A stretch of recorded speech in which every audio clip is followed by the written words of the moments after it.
நேயர் அனைவருக்கும் வணக்கம். நம்ம இன்னைக்கு எதை பத்தி பார்க்க போறோம்னா கூலி படத்தை பத்தி தான் பார்க்க போறோம். பெருசா இப்ப ஆடியோ லான்ச் ரிலீஸ் ஆச்சு. ஏகப்பட்ட வரவேற்பு, ஏகப்பட்ட எதிர்பார்ப்பு இருந்து, அதுவும் இல்லாம நம்ம தலைவர் ரஜினிகாந்தோட 50 வருஷம் சினிமா பயணத்துல இது மிகப்பெரிய ஒரு படமா இருக்க போகுது. ஃபர்ஸ்ட் ஹாஃப் ஒரு 10-15 நிமிஷம் மிஸ்ஸே பண்ணாடுங்க. ஏன்னா அவரோட அந்த 50 வருஷம் ஜேர்னியை வந்துட்டு ஒரு சின்னதா ஒரு ரிவ்யூ பண்ணிருக்காங்க. அவ்வளோ ஒரு பிரமாதமா இருக்கு. ஸோ ஓகே, படத்துக்குள்ள போலாம் வாங்க. படத்துக்குள்ள ஏகப்பட்ட சினிமா பட்டம் நடிச்சிருக்காங்க.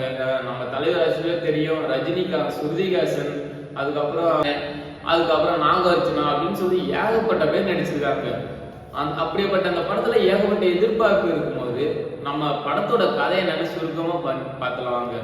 படத்தோட கதை என்னன்னா, நம்ம ஒரு 30 வருஷமா அண்டர் கிரவுண்ட்ல இருக்க நம்ம ரஜினிகாந்த், நம்ம தலைவர், நம்ம ஃப்ரெண்டை ஒருத்தர் அவருடைய ஃப்ரெண்டு சத்யராஜை கொண்டுட்டதால அண்டர் கிரவுண்ட்ல இருந்து வெளில வராரு. வந்து என்ன பண்றாருன்னா சிம்பிளா படத்தோட கதை. ஓகேவா? இதுல அந்த கதை காலத்துல ஒரு அற்புதமா லோகேஷ் கனகராஜ் ஏகப்பட்ட ட்விஸ்ட் அண்ட் டர்னோட சூப்பரா நகர்த்திட்டு போயிருக்காரு. அது இடையில ஒரு இடம் கூட நமக்கு வந்து சலிப்புற்றோ என்னடா படம் இப்படி மெதுவா போயிட்டு இருக்குற மாதிரி தோணவே தோணாது. ஏன்னா ஒவ்வொரு சீன் பை சீனா தலைவருக்கு மாசா அப்படியே ஒரு ஃபேன் பாயில என்ன எதிர்பார்க்கணும் அந்த அளவு எதிர்பார்த்திருக்காரு, தெருக்கி விட்டுருக்காரு. ஸோ ஃபர்ஸ்ட் ஹாஃப் பாத்தீங்கன்னா நம்ம சத்யராஜ் வந்துட்டு அவங்க ஒரு நெட்வொர்க் கண்டுபிடிக்கிறாரு. நெட்வொர்க் கண்டுபிடிச்சு போறாரு. அதோட ஒரு பெரிய நெட்வொர்க்கா இருக்கு. ஸோ அவரை வந்து கொண்டாடுறாங்க. அதோட ஃபர்ஸ்ட் ஹாஃப் முடியுது. அப்போ ஸ்ருதிஹாசன் போயிட்டு நம்ம தலைவர்கிட்ட இந்த மாதிரி இறந்துட்டாங்க ஹெல்ப் கேட்கிறாரு. அப்போ யார் தலைவர் வந்து அவருடைய ஃப்ரெண்டு, சத்யராஜோட ஃப்ரெண்டு தலைவர். ஸோ ஒரு 30 வருஷமா அண்டர்கிரவுண்ட் இருந்த ஒருத்தர் தன் ஃப்ரெண்டுக்காக வெளில வந்து அந்த யாராரு கண்டுபிடிச்சா யாராரு கொன்னா அப்படிங்கிறத கண்டுபிடிக்கதான் ஒரு கதை.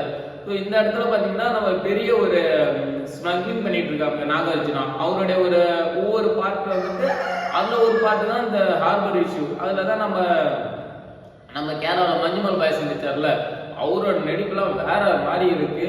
ஸோ ஆக மொத்தம் எல்லாம் ஒரு சேர்ந்து ஒரு சூப்பரான செம்மையான ஒரு படத்தை கொடுத்துருக்காங்க. தயவு செய்து ஒவ்வொரு சீனும் போயிட்டு தேட்டர்ல பாருங்க, படம் வேற மாதிரி இருக்கு. நெகட்டிவ் கமெண்ட் பார்த்துட்டு நீங்க யாரும் போகாம இருக்கீங்க. அதுவும் இல்லாம போன்ல எடுத்து பார்க்காதீங்க. கண்டிப்பா அது தேட்டர்ல பார்த்தா தான் அந்த எக்ஸ்பீரியன்ஸ் வேற லெவல்ல இருக்கும். ஸோ நெக்ஸ்ட் ஒரு படத்துல பாக்குறேன். நன்றி, பாய்.